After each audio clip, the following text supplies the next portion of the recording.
So these rocks cry out to us. Number one, there is zonation in progress. Then there is design. But it also states something else to us. It states that there was a global impact that brought this sedimentation into play. We have here a photograph taken by geologist and photographer Don Patton, PhD, who is in the audience in the studio today. And I often enjoy referring to this because Dr. Patton is the brilliant geologist and researcher who took time some time ago while I was off in Europe lecturing when the river dried up for the first time in memory of the old-timers. And Dr. Patton was not one of those old-timers. He might be getting there in a few years, but he is a good friend of those old-timers. So Dr. Patton brought in a crew and took time to clean that entire trail, all except the last 7 or 8. And after I returned, we excavated those last 7 or 8. Now, why would you do that? Because that gives the museum the right to name the trail. And in naming the trail, I gave appropriate honor to Dr. Patton. The upper portion of that trail, of those beautiful dinosaur tracks, an acrocanthosaurus walking left, right, the upper portion of that trail was first discovered underwater by the late educator Mike Turnage. So it was called the Turnage Trail in that upper portion. But he only walked through a portion of that, and that was waist deep in water. And Dr.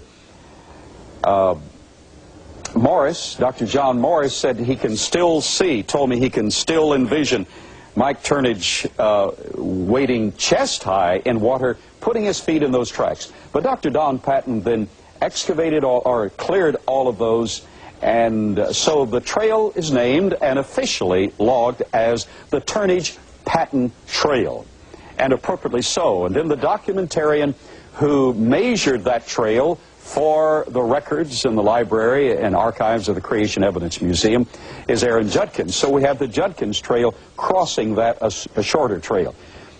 What does that trail tell us? First of all, it tells us that these layers were laid down very rapidly. I hope the camera can get this. In the foreground, Dr. Patton photographed, this is a marvelous photograph. Everything is in focus. In the foreground are ripple marks in focus, with the dinosaur tracks stepping on those ripple marks and into those ripple marks in a number of areas. If you know anything about sedimentation, you know that that material is primarily made of calcium carbonate. That's the material that you use for Portland cement in building concrete for your patio. And it will cure very rapidly. In fact, if it doesn't begin to cure in 36 hours, it's not going to cure at all. And in 3 weeks, it has reached its optimal strength. So before those ripple marks could be disturbed by winds and additional water, before those ripple marks could disappear, that had totally lithified, recording not only the ripple marks, but those beautiful dinosaur tracks. We have a cast of one of those, and we have a number of photographs, most of them taken by Dr. Patton. And they show that the claw marks of that acrocanthosaurus are recorded perfectly. The texture of the bottom of the foot is seen in contour. Marvelous. That shows, these rocks cry out to us, that the layers were laid down very rapidly.